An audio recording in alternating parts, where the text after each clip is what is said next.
بسم اللہ الرحمن الرحیم۔ امامن: جی ہاں۔ طارق کیسے پہنچا؟ امامن: حضور میں لے گیا تھا۔ طارق: کیوں؟ امامن: جناب اپنی لڑکی کو چھڑانے کے لیے۔ طارق: مگر تم اسے چھڑا نہیں سکے؟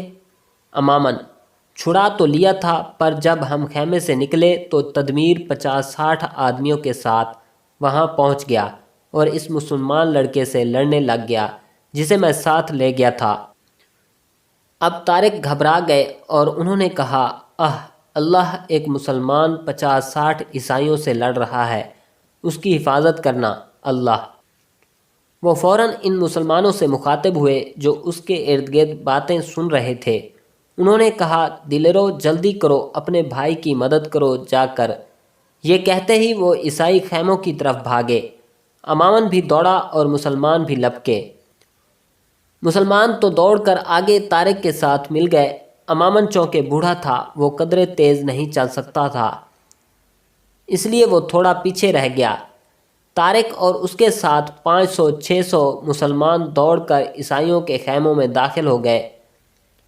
طارق نے کہا، مسلمانوں، چاروں طرف سے خیموں کو گھیر لو اور ایک کو بھی بچ کر نہ جانے دینا۔ مسلمان خیموں کے چاروں طرف پھیل گئے۔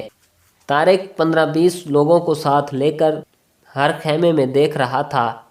سامان تو ہر خیمے میں تھا، لیکن آدمی کوئی بھی نہیں تھا۔ تمام خیمے خالی تھے۔ اب امامن بھی آ گیا اور طارق کو لے کر تدمیر کے خیمے میں گیا، مگر وہاں بھی کوئی نہیں تھا۔ امامن نے کہا، افسوس، وہ ان دونوں کو گرفتار کر کے لے گئے ہیں۔ تدمیر کے خیمے کے سامنے عیسائیوں کی لاشیں تو پڑی ہوئی تھیں، لیکن مسلمانوں کی کوئی لاش نہ ملی۔ طارق غمزدہ ہو گئے۔ انہوں نے کہا، نیک دل نوجوان نے 21 عیسائیوں کو جہنم واصل کر دیا۔ یقیناً وہ تھک گیا ہوگا اور انہوں نے اسے گرفتار کر لیا ہوگا۔ انہوں نے آسمان کی طرف منہ کر کے کہا، اللہ غفور الرحیم، مجھ کو معاف کرنا، میں ایک مسلمان کی طرف سے غافل ہو گیا اور وہ دشمن کے پنجہ میں پھنس گیا۔ اللہ میری اس غلطی سے درگزر فرما۔ پروردگار، قیامت کے دن مجھ سے اس کے بارے میں باز پرس کر کے شرمندہ نہ کرنا۔ میں انسان ہوں، بشریت کی وجہ سے ایسا ہوا ہے۔ ان کی آنکھوں سے آنسوؤں کا سیلاب جاری ہو گیا۔ کچھ وقفے کے بعد انہوں نے 2 مسلمانوں سے کہا، تم فوراً میدان جنگ میں جاؤ۔ جن لوگوں نے گھوڑے پکڑ لیے ہیں ان میں سے 25-30 کو بلاؤ۔ دونوں مجاہد اس کا حکم سنتے ہی دوڑ پڑے۔ اب وہ تمام مسلمان طارق کے پاس آ کر ہی جمع ہو گئے، جو خیموں کا محاصرہ کرنے لگے تھے۔ ہر ایک نے یہی کہا کہ خیموں میں ایک بھی آدمی نہیں ہے۔ طارق نے کچھ مجاہدین سے کہا کہ مردہ عیسائیوں کی لاشیں اٹھا کر میدان جنگ میں رکھ دو۔ 2 آدمیوں نے ایک لاش اٹھائی اور میدان جنگ میں رکھ آئے اور ان کی ذرا بکتریں اتار لیں۔ اب 25-30 وہ لوگ بھی آ گئے جنہوں نے گھوڑے پکڑ لیے تھے۔ طارق نے کہا، دیکھو، تدمیر ایک مسلمان کو گرفتار کر کے لے گیا ہے۔ امامن کے ساتھ اس کے تعاقب میں جاؤ، مگر زیادہ دور نہ نکل جانا۔ رات ہونے سے پہلے واپس لوٹ آنا، خواہ وہ ملیں یا نہ ملیں۔ ایک گھوڑے پر رہبری کے لیے امامن سوار ہو گیا اور مسلمان اس کی رہبری میں روانہ ہو گئے۔ وہ خیموں سے نکل کر مفروروں کے تعاقب میں نکل گئے۔ اب طارق اور تمام مسلمان پھر میدان جنگ میں پہنچ گئے۔ طارق نے دیکھا کہ تقریباً 700 گھوڑے پکڑ لیے گئے ہیں۔ مسلمان شہداء کو بھی ایک جگہ جمع کر دیا گیا۔ کل 19 مسلمان شہید ہوئے اور عیسائی 1100 مارے گئے۔ شہیدوں کو نماز جنازہ پڑھ کر دفن کر دیا گیا۔ اب تمام مسلمان اپنا سامان اٹھا کر عیسائیوں کے خیموں میں چلے گئے اور وہاں جا کر زخمیوں کی مرہم پٹی کرنے لگے۔ رات ہونے پر انہوں نے کھانا تیار کرنا شروع کیا اور عشاء کی نماز پڑھ کر کھانا کھایا۔